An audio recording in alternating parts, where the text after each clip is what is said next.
शास्त्रों में मात्र और मात्र बेटे एक जगह उन्होंने भाग्य शब्द का प्रयोग किया है भगवान श्री कृष्ण ने। बाकी जगहों पर उन्होंने कर्म की प्रधानता की बात करी है। यानी ये बात साबित हो जाती है बेटे कि कर्मण्येवाधिकारस्ते मा फलेषु कदाचन, यानी ऐ प्राणी तुम कर्म किए जा, फल की प्राप्ति की चिंता मत कर।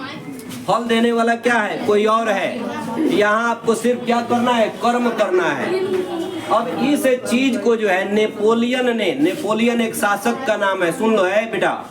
नेपोलियन जो है जब छोटा था तो उसकी माँ एक बार, जैसे आप घर पे होते हैं और ज्योतिष लोग, कोई पंडित जी लोग आ जाते हैं, हाथ और देखने वाले लोग, ज्योतिष शास्त्र के जो ज्ञान रखते हैं, ज्ञाता लोग होते हैं, तो एक ज्योतिष विद्या जानने वाले एक पंडित जी जो है आ गए उसके दरवाजे पर, और उनकी माँ इन सारी चीजों में बड़ी भरोसा करती थी। तो नेपोलियन अभी छोटा था, वो चला गया था, अंदर था, और बाहर में उसकी मम्मी क्या कर रही थी? ज्योतिष जी से कुछ बातें कर रही थी। तब तक वो आया बाहर, बातचीत सुना कि किससे बातें हो रही है। देखा कि एक ज्योतिष महाराज जो है बैठे हुए हैं और मेरी माँ बड़ी चिंतित जो है भाव में इनसे बात कर रही है।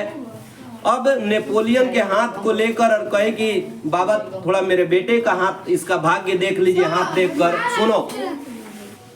अब जैसे ही उसने कहा, नेपोलियन बोनापार्ट की मां ने, कि मेरे बेटे का हाथ देखकर इसका भाग्य रेखा बताइए, तो हुआ क्या कि ज्योतिष महाराज उसके हाथ को देखे और रेखा देखने के बाद बेटे वो बड़े चिंतित हो गए, चिंतित मुद्रा में आ गए और कहे कि देखो माँ, हे देवी, आपके बेटे के हाथ में तो कोई भाग्य रेखा ही नहीं है, ये अपने जीवन में कुछ कर ही नहीं सकता है। नेपोलियन बोनापार्ट बड़ा जिद्दी था बेटा। वो कहा कि अच्छा आप थोड़ी देर रुक जाइए, मैं अंदर जाता हूँ, अंदर से बाहर आ रहा हूँ, उसके बाद मेरा हाथ एक बार फिर देख लीजिएगा।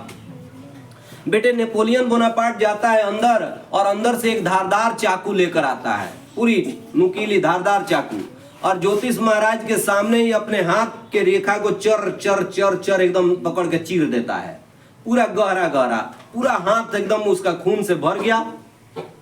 अब जब हाथ पर पूरा रक्त ही रक्त, खून ही खून आ गया, तब उसने जो है वैसे ही हाथ पर खून लगा हुआ है और दे रहा है ज्योतिष महाराज को कि अब जरा देख के बताइए तो मेरे हाथ का रेखा, भाग्य रेखा।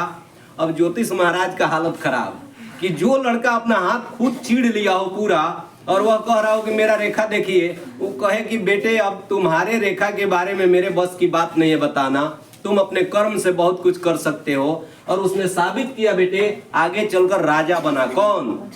Napoleon Bonaparte. तो इस तरह से जो है ये भगवान श्री कृष्ण भी बार बार कहे क्या कि कर्मण्येवाधिकारस्ते मा फलेषु कदाचन, यानी कर्म करते जा, फल की प्राप्ति की चिंता मत कर।